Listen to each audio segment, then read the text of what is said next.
Hello, and welcome to this presentation, Writing for Wellbeing. My name is Amanda Wright, and I am a writer and subject specialist librarian for NHS Greater Glasgow and Clyde. For the past 5 years, I have been teaching staff in my health board creative writing techniques which they can use with their patients. I've also been working with groups of staff, teaching them techniques and supporting them to develop their skills in writing reflective non-fiction, creative short fiction, and poetry. Why? Well,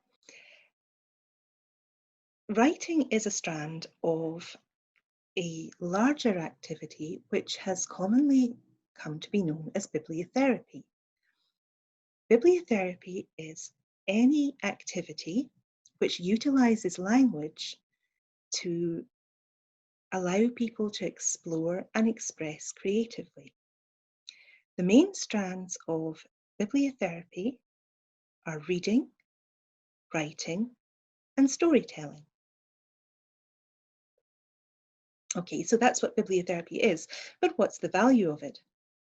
Everyone, whether they realise it or not, experiences life as a series of stories, which all interconnect. It's why this form of communication exists in every language throughout human history. Human beings understand story on an instinctive level. The stories we engage with every day and the stories we tell ourselves have tremendous power. If we as individuals value the stories we have to tell, whatever form we tell them in, then we value ourselves. If we understand our stories and can relate to those of others, then we have a better understanding of ourselves and others. Every person is unique in the way their creative process works. Writing and storytelling allows us to engage with and develop that unique and often underused part of ourselves. It doesn't require anything more than, at most, a writing implement and a piece of paper, which makes it accessible. You choose what you want to explore, express, and create. You control the story you tell and how you tell it. What benefits have NHS staff found in creative and reflective writing?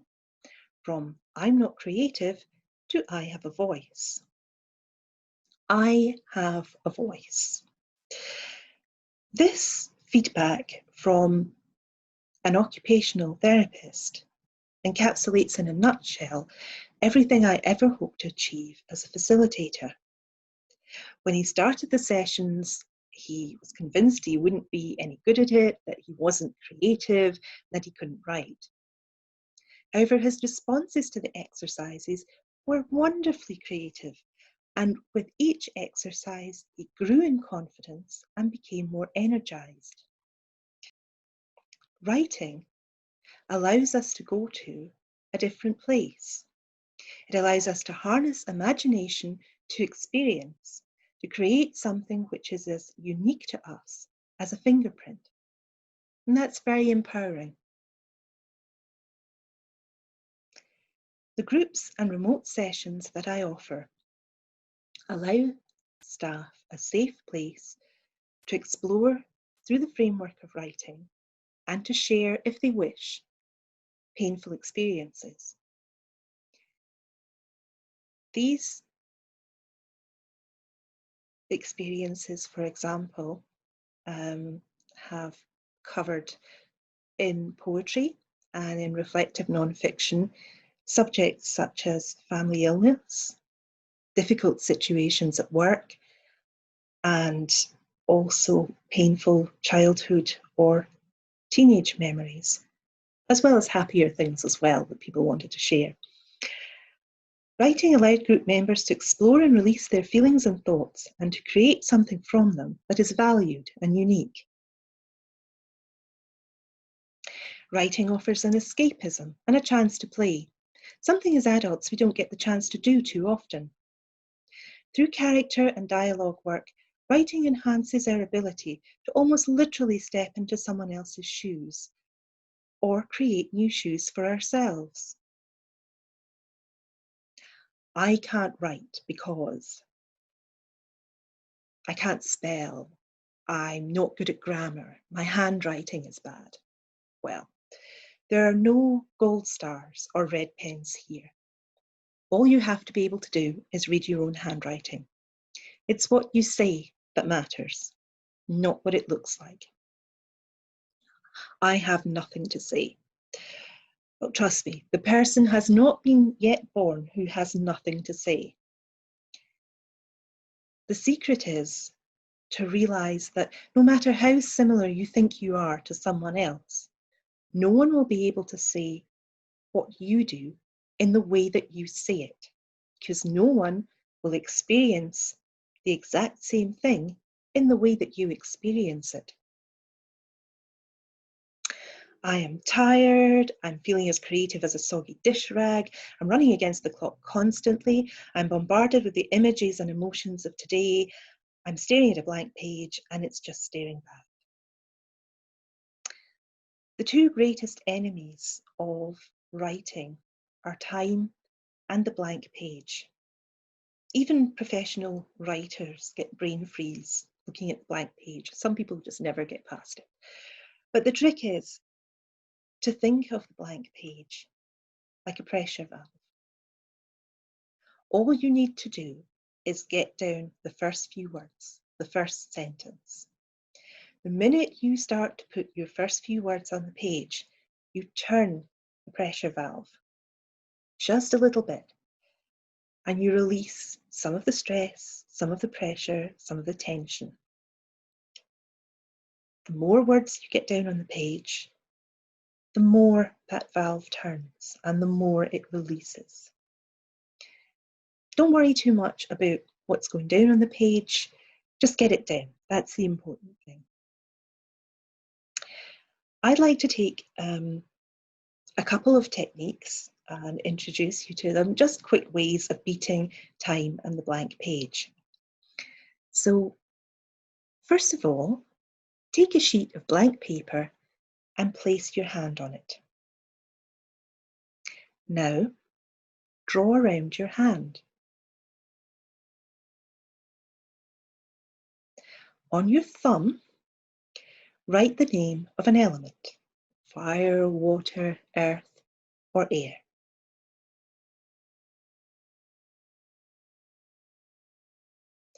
On the next finger, write the name of an animal.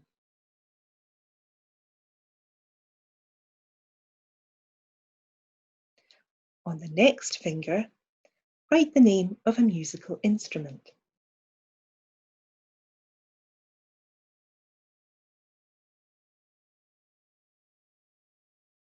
On the next finger, a flower or a tree.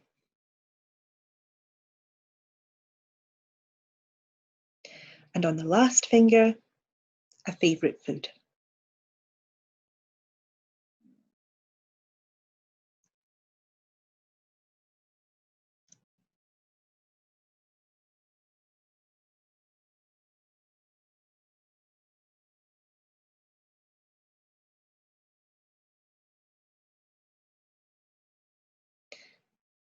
Now write either next to or under the drawing of the hand, or on a separate piece of paper, a sentence in no more than 6 words describing the word on your thumb.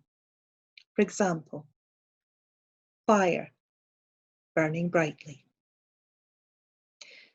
Do this for each of the words you have written, taking a new line for each finger.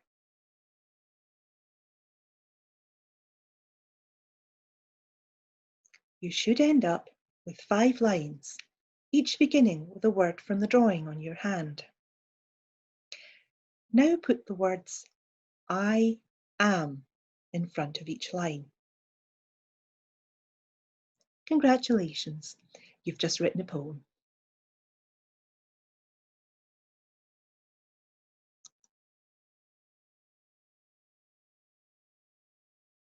Journaling. Now you've probably heard a good deal about journaling recently, and there are as many ways to journal as there are people to write journals. Everybody needs to find a way that works for them and that suits their personality. But this is just one quick suggestion to get you started. Take a blank page and draw a cross on it so that you have divided the whole sheet of paper into 4 boxes. In the top left-hand corner, put 1 sentence for anything that you feel negative about that day. It could be something that made you angry or depressed, or it could simply be that you feel tired or something has exasperated you or you're fed up. If you have more than one thing, use the box for as many one-sentence descriptions as it will take.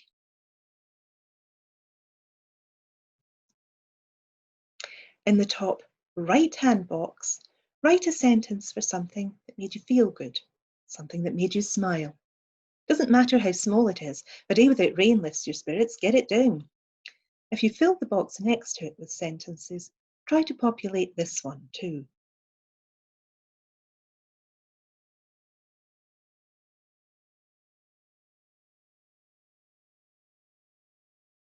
Now, in the bottom left-hand box, write whatever you feel about any one or more of these negative sentences.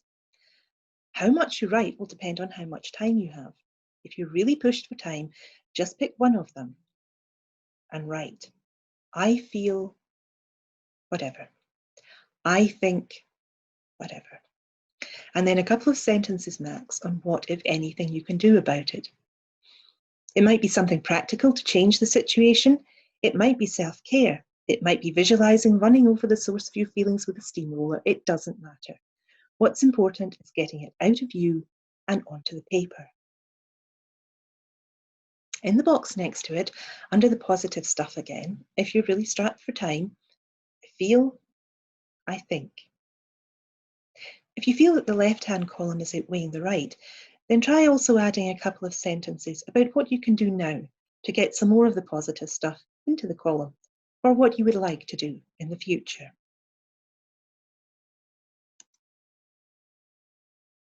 Leave a space on the back of your sheet of paper for notes. Try this for a week and then go back and read your first page again. Under the empty notes page, reflect on what has changed. Are you finding that you're thinking more about things that might fill the top right part of your square now? Has anything changed since you wrote your first page? Are you doing anything differently? How do you feel about the things you wrote now?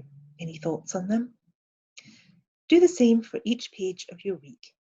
If you don't have anything to add to a particular day, that's fine too. It's just a quick way to start you off. So what's the evidence? Well, in 2019, the Scottish Poetry Library undertook a project to look at the value of bibliotherapy, to map current bibliotherapy activity in Scotland, and to champion the development of bibliotherapy services across the country. Their report, including the evidence base for bibliotherapy and their survey on bibliotherapy activity in Scotland, can be found at this link shortly. If you work within NHS Greater Glasgow and Clyde and would like to know more about the writing services offered by the Library Network, both for staff use and for support in using with patients, please feel free to contact me at amanda.wright@ggc.scot.nhs.uk. No matter which health board you work for, if you would like to learn more or take part in some supportive follow-up, please feel free to get in touch.